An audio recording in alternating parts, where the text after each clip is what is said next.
এই দুনিয়ার পুরো জীবনটা এটা হচ্ছে লালসাময় একটা জীবন, লোভ, মরিচিকা, মায়াজাল। এই মায়াজালে আমরা আটকে আছি, ফলে মৃত্যুর কথা আমরা ভুলে গিয়েছি। পাগলের মতো ছুটছি, আরো টাকা লাগবে, আরো খ্যাতি লাগবে, আরো যশ লাগবে, আরো দাপট লাগবে। আমার এত টাকা দিয়ে কি হবে? এত সম্পদ দিয়ে কি হবে? এত ব্যস্ততা দিয়ে কি হবে? তোমার স্টপ, থামুন, অনেক হয়েছে। আন্না, থামুন, take a rest, take a breath and think about death. Think that you have to go back to your Lord. একটু বসেন না, একটু ভাবেন যে আমাকে চলে যেতে হবে, চলে যেতে হবে। এই কোলাহল, এই ব্যস্ততা, এগুলো থাকবে, থাকবো না আমি। সাইয়েদনা ওমর ফারুক বলেছেন, মুতু ক্বাবলা আন তামুতু, মরার আগে একবার মরো। হাসিবু ক্বাবলা আন তুহাসাবু আলাইকুম, তোমার হিসাব নেওয়ার আগে তুমি একবার নিজের হিসাবটা করো না।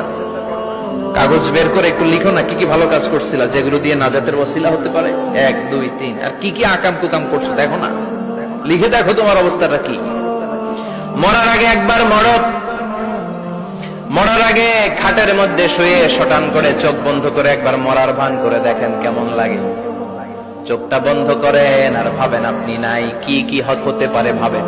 আপনার ছেলে মেয়েরা কান্না জুড়ে দিবে, আপনার প্রাণের স্ত্রী বিলাপ শুরু করে দিবে, বন্ধু বান্ধবের চিৎকার আর মাতম, স্থানীয় এলাকার মসজিদে ঘোষণা, অমুক এলাকার নিবাসী অমুক ভাই অমুকের ছেলে অমুক দুনিয়ায় নাই। সব আত্মীয়রা চলে আসবে, ফেসবুকে স্ট্যাটাস দেয়া হবে, সবাই সবাইকে জানাবে বিকাল 4টায় অমুক হাই স্কুল ময়দানে আপনার জানাজা।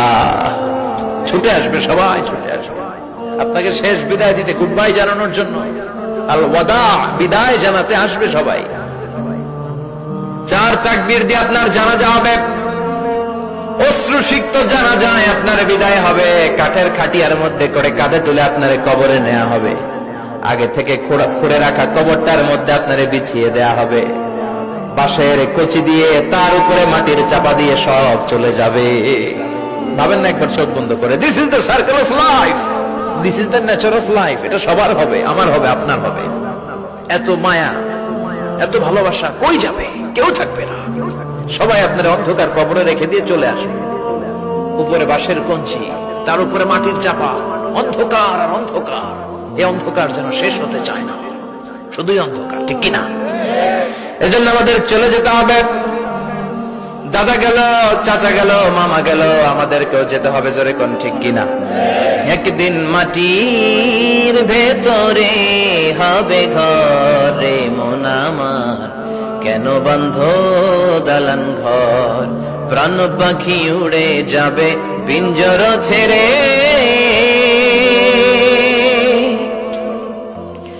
ধরা ধামে সবই রবে, তুমি যাবে চলে। বন্ধু বান্ধব যত, মাতা পিতা দ্বারা সুত, সবই হবে তোমার পরে। মন আমার কেন বন্ধ দালান ঘর, একদিন মাটির ভেতরে হবে ঘরে মন আমার, কেন বন্ধ দালান ঘর, ঠিক কিনা? সব পরে থাকবে, চলে যেতে হবে আমাদেরকে। এজন্য আখিরাতের কথা যেন আমাদের স্মরণ হয়। বিশ্বনবী বলতেন, নাহাইতুকুম আন জিয়ারাতিল কুবুর, আমি তোমাদেরকে কবর জিয়ারত করতে আগে নিষেধ করতাম, কিন্তু এখন নিষেধাজ্ঞা প্রত্যাহার করে নিলাম। এখন সব সময় তোমরা কবরের সামনে যাবা আর জিয়ারত করবা। কবরস্থানে জানতো বড়ুয়া কৃষ্ণপুরের এই গ্রামের কবরস্থান আছে কোন দিকে? পূর্ব দিকে আছে, গোখরার জলের ওদিকে। যান আপনারা, একটু যাবেন, একটু গেলে আখিরাতের কথাটা স্মরণ হবে।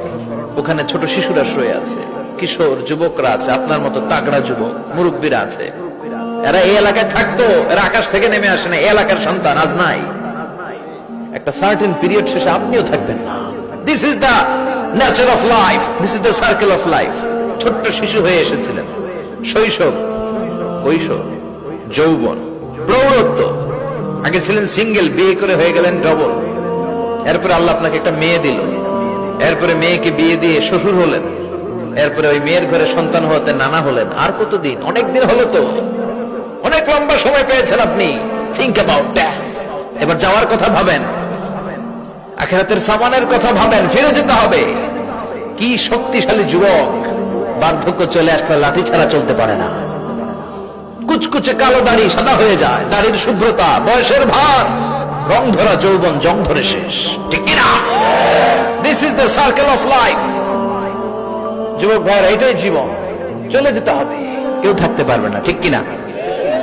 এটা রিমাইন্ডার আল্লাহ এই সূরার ভেতরে দিয়েছেন যে তোমাদেরকে ফিরে যেতে হবে, এই লোভ লালসা ছেড়ে দাও। রব্বুল আলামিন বলেন, আলহাকুমুত তাকাসুর হাত্তা যুরতুমুল মাকাবির। ও গোলাম, দুনিয়ার সম্পদ, লোভ লালসা তোদেরকে পাগল বানিয়ে দিয়েছে। এই লোভ পাগলামি কোনোদিন তোদের থামবে না যতদিন না তোরা কবরে ঢুকবি, ঠিক কিনা? কার কথা? আল্লাহ বললেন, দুনিয়ার সম্পদ আর লোভ আর মোহে তোমরা গাফেল হয়ে গিয়েছো, আখিরাতের কথা বেমালুম তোমরা ভুলে গিয়েছো। কিন্তু আখিরাতে তোমাদের যেতেই হবে, কবরের বাড়িতে তোমাদের ঢুকতেই হবে, ঠিক কিনা? যেতেই হবে, আমরা ভুলে যাই।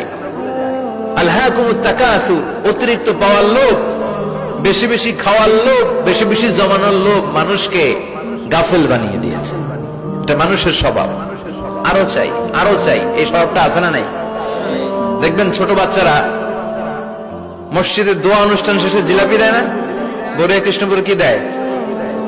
আগে বাতাসা দিত না, এখন কি দেয়? জিলাপি দেয়, মিষ্টি দেয়। তো মসজিদের 2-3 গেট থেকে যদি দেয়, ছোট বাচ্চারা দেখবেন এদিক দিয়ে কয়েকটা নিয়ে আবার ওই গেটে লাইন ধরে। ওর হাত হলো ছোট হাত, ওর হাত ভর্তি জিলাপি, আর নেওয়ার জায়গা না, এরপর আরেক জায়গায় লাইন ধরছে, আরো লাগবে আরো লাগবে, এই আরো আরো আরো চাই, এই স্বভাবটাই মানুষকে কুড়ে কুড়ে শেষ করে দিয়েছে। এত লাগবে কেন তোমার? চাহিদার কোনো শেষ নাই, unlimited demand of human being. যার আছে বেশি তার চাই বেশি, যার সাইকেল আছে তার হুন্ডা চাই, হুন্ডা আছে তো প্রাইভেট কার চাই, প্রাইভেট কার আছে তো প্লেন চাই, প্লেন আছে তো হেলিকপ্টার চাই, হেলিকপ্টার আছে তো ওইটা চাই, ওইটা আছে তো সেটা চাই, ঠিক কিনা? এলাকার মেম্বার যে হয়েছে চেয়ারম্যান হতে চায়, আছে না নাই? চেয়ারম্যান সাহেব এমপি হতে চায়, আছে না নাই? এমপি সাহেব মন্ত্রী হতে চায়, আছে না নাই? মন্ত্রী সাহেব প্রধানমন্ত্রী হতে চায়, আছে না নাই? কিন্তু এই দেশে সুযোগ নাই, কথা কন। এই দেশে প্রধানমন্ত্রী সিলেক্টেড, 2-3 জনের বাইরে কেউ প্রধানমন্ত্রী হইতে পারবি না, ঠিক কিনা? আমার এই জীবনে তো আমি 2-3 জনই দেখলাম। বেগম খালেদা জিয়া, মাননীয় প্রধানমন্ত্রী শেখ হাসিনার ছোট্টবেলা দেখেছি এরশাদকে, আমরা তখন ছোট। তো মানুষের চাহিদার কোনো শেষ নাই, যার আছে বেশি তার চাই বেশি। এজন্য বিষ্ণু বলেছেন, উনজুরু ইলা মান হুয়া আসফালা মিন, তোমার চেয়ে যে খারাপ আছে ওর দিকে তাকাও। ওয়ালা তানজুর মান হুয়া আ'লা মিন, তোমার চেয়ে যে ভালো আছে ওর দিকে তাকাও না, তোমার চেয়ে যে খারাপ অবস্থানে আছে ওর দিকে তাকাও। অনেকে নিজের অবস্থান নিয়ে সুখী না, এরকম আছে না নাই? আল্লাহ আমার এটা দিল না রে, ওইটা দিল না রে, পাইলাম না রে, কিচ্ছু হয় না, কি করব জীবনে, হতাশ। আসলে আছে কিন্তু অনেক, কিন্তু শুকরিয়া নাই, টাকা, ঠিক কিনা? নিজের অবস্থান নিয়ে সুখী না, কিন্তু অনেক লোক আছে তারা আপনার অবস্থানে পৌঁছতে চায়। তাদের দিকে তাকিয়ে দেখেন, আপনি যে অবস্থানে আছেন এই অবস্থানে পৌঁছাটা অনেকের কাছে স্বপ্ন। তারা প্রতিনিয়ত সংগ্রাম আর স্ট্রাগল করে যাচ্ছে আপনার অবস্থানে পৌঁছতে, আর আপনি এটা নিয়ে সন্তুষ্ট না। শেখ সাদির নাম শুনেছেন? বালাগাল উলা কাশাফাত দুজা, এই কবিতাটা রচয়িতা, ইরানের বিখ্যাত এক কবি। উনি একবার আর্থিক সমস্যার মধ্যে দিয়ে সময় কাটাচ্ছেন, টাকা নাই, পয়সা নাই, পায়ে দেওয়ার মতো জুতা নাই। উনি খুব দুঃখ পেলেন, হায় রে, আমি ইরানের এত বড় কবি, আমার পায়ে দেওয়ার মতো জুতা নাই। দুঃখ ভরা মন নিয়ে রাস্তায় হাঁটতে বেরোলেন। হাঁটতে হাঁটতে হঠাৎ দেখলেন একটা লোক শুয়ে শুয়ে কাঁদছে, ওই লোকটার 2টা পাই নাই, পাই নাই। উনি সেজদায় পড়ে গেলেন, আল্লাহর কাছে ক্ষমা চাইলেন, আল্লাহ অনেক দিয়েছো, শুকর আলহামদুলিল্লাহ। এজন্য যেই পরিস্থিতিতেই থাকি না কেন আমরা কি পড়বো? জোরে বলেন, কি পড়বো? এজন্য কানাতু মিনাল ইসলাম, অল্পে তুষ্ট থাকার নাম হলো ইসলাম। সম্পদ লাগবে কিন্তু সম্পদের পাহাড় লাগবে না, ঠিক না? অল্প খান, অল্প পড়েন, অল্প জামান, অল্পের ভেতরে বরকত ঢুকাইয়া দিছে কে? দেখবেন যাদের সম্পদ অল্প তারা সুখী বেশি। জরিপে এটা দেখা গিয়েছে, অনেক সার্ভেতে এটা এসেছে, যারা সম্পদশালী এরা দুঃখী বেশি, এদের দুঃখ বেশি, টেনশন বেশি। খুব স্বাভাবিক, টাকা যার বেশি রোগ তার বেশি, টাকা যার বেশি টেনশন তার বেশি।